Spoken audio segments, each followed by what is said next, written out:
Hop hop hop toi qui regardes cette vidéo, sache que les prochains extraits de match que tu vas voir proviennent du compte officiel de la Ligue 1. Je ne vole donc du contenu à personne étant donné que je préviens. À chaque moment de match le logo de la licence Ligue 1 apparaîtra. Voilà, c'était juste histoire de prévenir. Bonne vidéo à tous. Eh bien bonjour à tous, on se retrouve dans une nouvelle vidéo. Et dans cette vidéo on va parler, on va débriefer, on va résumer le match Lyon-Marseille. Alors il faut savoir que dans tous les cas, un Lyon-Marseille, qu'il y ait de l'enjeu ou pas, c'est un Olympico, donc il y a forcément toujours de l'enjeu. Mais ajouté à ça, c'est vrai que ce dimanche, il y avait de l'enjeu supplémentaire, mais plutôt du côté de l'Olympique de Marseille. Alors tout ça, pourquoi ? Parce que déjà, ce match-là, c'était le tout dernier de la journée. C'est-à-dire que tous les autres clubs avaient déjà fait leur confrontation. L'OM, qui se retrouvait donc à la 3e place derrière Monaco en premier et Paris en 2e, avait tout à gagner. Pour Lyon, c'est vrai qu'il y avait de l'enjeu, mais beaucoup moins. Je vais vous montrer les compositions des deux équipes, donc les voici.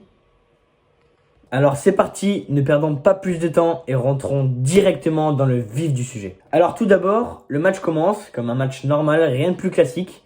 Mais au bout de même pas 30 secondes de jeu, il y a déjà un carton jaune. Ce carton jaune là, il sera provoqué par Balerdi qui va faire littéralement un croche-patte à Lacazette. Comme vous pouvez le constater, c'est assez violent. Mais surtout, le pire, c'est que 4 minutes après, donc à la 5e minute, on va revoir Balerdi faire une deuxième faute et prendre donc un carton jaune, ce qui lui vaudra un carton rouge, parce que 2 cartons jaunes additionnés, bien évidemment, ça donne un carton rouge.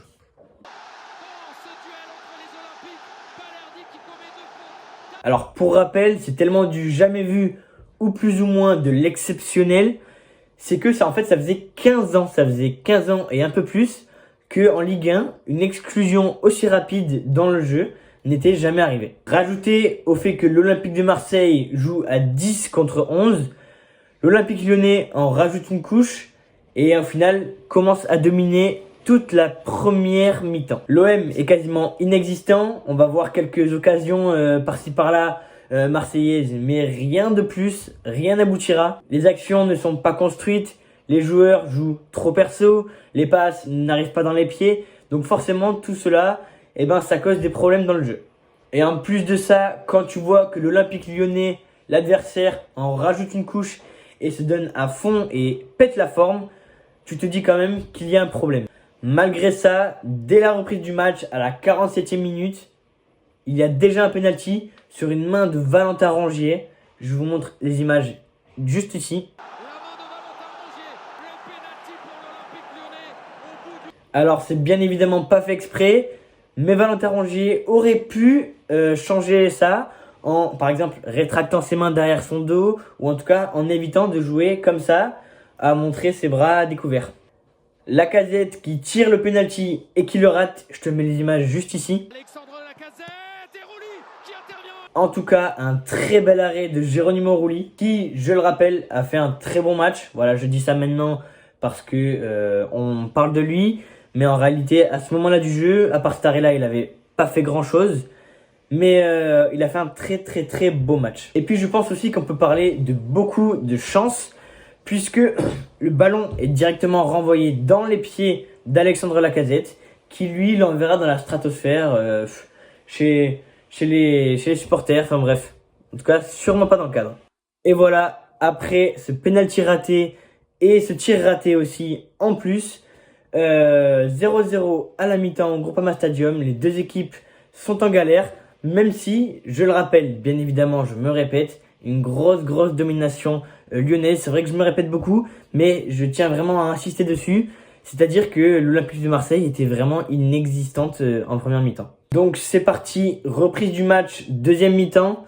Donc bien évidemment, comme on peut s'en douter, la deuxième mi-temps, elle est toujours sous la domination lyonnaise. Mais les Marseillais commencent déjà un peu plus à montrer leurs attributs, ce de quoi ils sont capables. Mais dans le jeu des Marseillais, la seule chose qui ne réussit pas, c'est les passes, c'est la construction de jeu.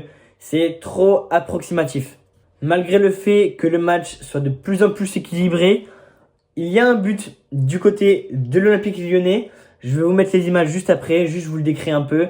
Voilà, c'était un centre de Mata qui le met directement sur la tête de Kaleta Tsar, pardon, qui était directement dans la surface. Tac, tête, il met un magnifique but. Les images.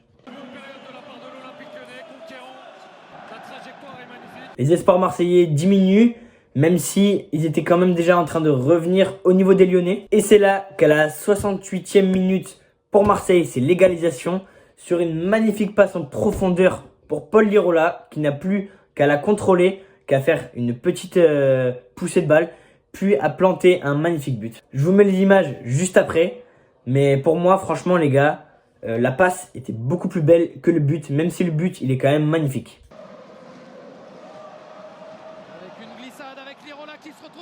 On se retrouve donc à un partout.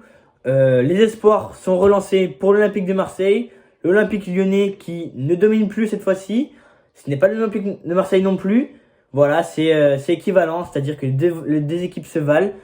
Et c'est un match très équilibré comparé à la première mi-temps comme on a pu le voir. Du côté des Marseillais, à la 81e, une transversale qui part du milieu de terrain et qui arrive jusqu'à l'aile droite pour Paul Lirola, qui lui n'aura plus qu'à faire un centre à Garcia dans la surface, qui Garcia lui-même mettra un lob au gardien, je pense, et beaucoup de gens pensent, comme j'ai pu voir sur les réseaux, que ce lob qui n'était pas intentionnel, pardon. Malgré ça, le but reste quand même très beau, les images juste ici.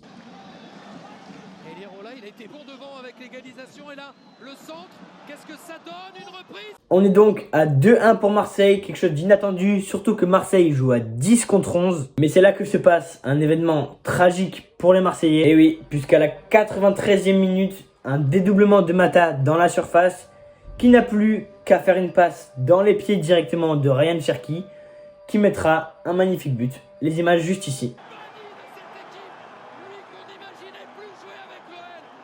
Donc l'Olympique de Marseille qui était revenu au score se fait rattraper. À ce moment-là, tout est remis en jeu et la plupart des gens pensent qu'il y aura une égalité. D'ailleurs, j'en faisais partie. Honnêtement, à la 93e minute, une égalisation, tu peux pas faire mieux en vrai, tu peux pas revenir. Il faut croire que moi et les autres, on s'est tous trompés.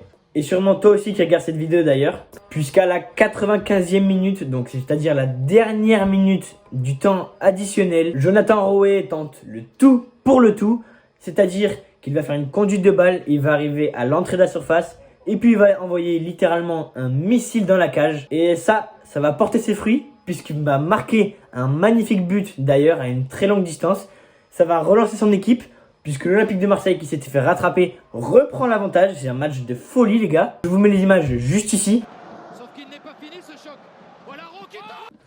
Alors là par contre, autant à la 93e tout était possible. D'ailleurs il y a eu la preuve. Mais là à la 95e, une fois que Jonathan Rowe a mis son but, le match était plié. Et une fois que le ballon a été remis au centre, il a directement sifflé. Il y a donc eu une magnifique victoire de l'Olympique de Marseille à l'extérieur ce dimanche. Nous sommes actuellement sur une série d'invaincus. Et au classement de la Ligue 1, on est deuxième à égalité en termes de points avec Paris. Mais voilà, il y a le goal à virage, etc., etc. Au final, on est deuxième, mais en termes de points, au final, on a égalité. Donc les gars, je vous fais vite fait un petit débrief sur mon but favori.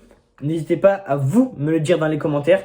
En tout cas, moi, ça a été le dernier but de Jonathan Rowe qui met le but qui viendra achever cette équipe de Lyon. Et puis voilà, je peux rien vous dire de plus à part réjouissez-vous de la victoire. En tout cas, on se retrouve dans une prochaine vidéo. Là, celle-là, elle est terminée. Passez une très bonne journée, passez une très bonne soirée si vous me regardez. Et en espérant que la vidéo vous aura plu. N'hésitez pas à liker et à vous abonner.